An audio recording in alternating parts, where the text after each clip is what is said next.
आप जो चाहे वो कर सकते हैं। आपके संकल्प में एक अद्भुत सामर्थ्य भरा हुआ है।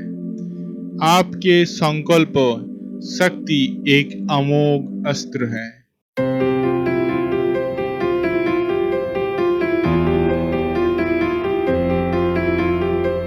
हेलो दोस्तों, आज मैं संकल्प शक्ति क्या है और संकल्प शक्ति सारे विश्व को कैसे प्रभावित करते हैं उसके बारे में बात करूंगा।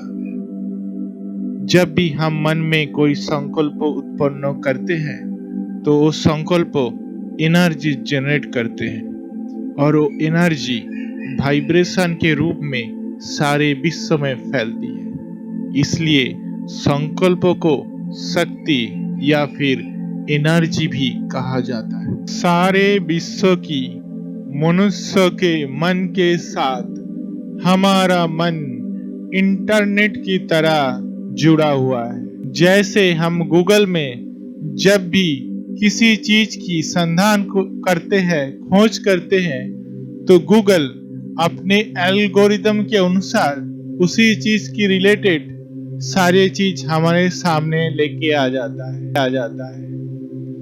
इसी रीति अगर हम पॉजिटिव फ्रीक्वेंसी के ऊपर काम करेंगे, पॉजिटिव सोचेंगे, श्रेष्ठ कर्म करेंगे, तो सारे विश्व की पॉजिटिव ऊर्जा को हम अपने ओर आकर्षित करेंगे। और अगर हम नेगेटिव फ्रीक्वेंसी पर काम करते हैं तो सारे विश्व की नेगेटिव एनर्जी को अपने ओर आकर्षित करते हैं।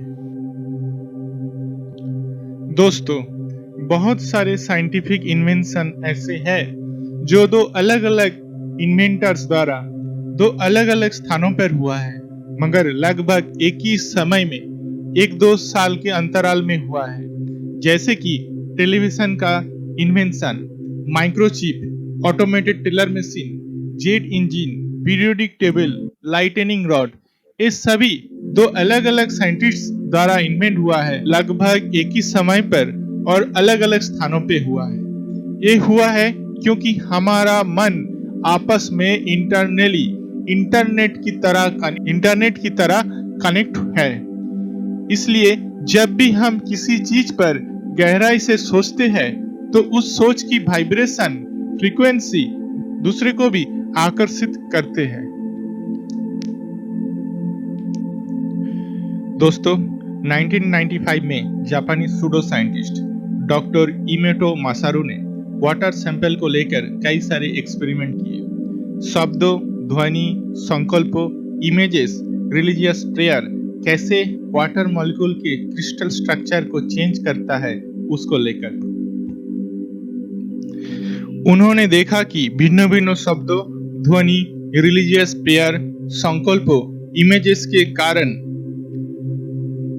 भिन्न भिन्न वाटर मॉलिक्यूल्स में भिन्न भिन्न क्रिस्टल स्ट्रक्चर तैयार हुआ है। जब उन्होंने उस क्रिस्टल स्ट्रक्चर को फ्रीज करके उसको माइक्रोस्कोप से देखा तो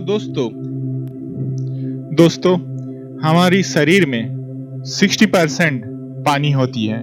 तो आप समझ ही सकते हैं, जब हम अच्छा या फिर बुरा कुछ कर्म करते हैं, सोचते हैं, बोलते हैं, तो उसका हमारे शरीर पर क्या प्रभाव होती है। इंसानों में जो बीमारी होती है उसमें से मैक्सिमम साइकोसोमैटिक बीमारी है। साइकी मतलब मन और सोमा मतलब शरीर। तो मन की नकारात्मक संकल्पों के कारण, नकारात्मक फ्रीक्वेंसी के कारण बॉडी में जो डिसऑर्डर यानी बीमारी होती है उसको हम लोग साइकोसोमैटिक डिजीज कहते हैं। तो दोस्तों, अगर नकारात्मक सोचने से ही हमारी शरीर में इतनी सारी बीमारी पैदा होती है तो क्या आप कभी नकारात्मक सोचना चाहेंगे या फिर पॉजिटिव सात्विक सोचना चाहेंगे? चारों ओर बह जाने वाली बारिश के पानी को एक जगह में संग्रह कर उसको अगर हम एक दिशा में प्रवाहित करें तो उस पानी से हम लोग बिजली पैदा कर सकते हैं। इसी रीति सारे दिन भर हमारे मन में जो व्यर्थ संकल्पों के रूप में मन की शक्ति नष्ट होती है, उस व्यर्थ संकल्पों को फुल स्टॉप लगा करके अगर हम अपने सारे संकल्पों को एक ही दिशा में प्रवाहित करे तो हम 100% सफलता को प्राप्त कर सकेंगे। दोस्तों, आप लोगों को मेरा इस सेशन कैसे लगा? अच्छा लगा तो प्लीज लाइक एंड सब्सक्राइब कीजिए ताकि मैं इसी प्रकार की बहुत सारी इंटरेस्टिंग वीडियोस आपके सामने ला सकूं। Thank you.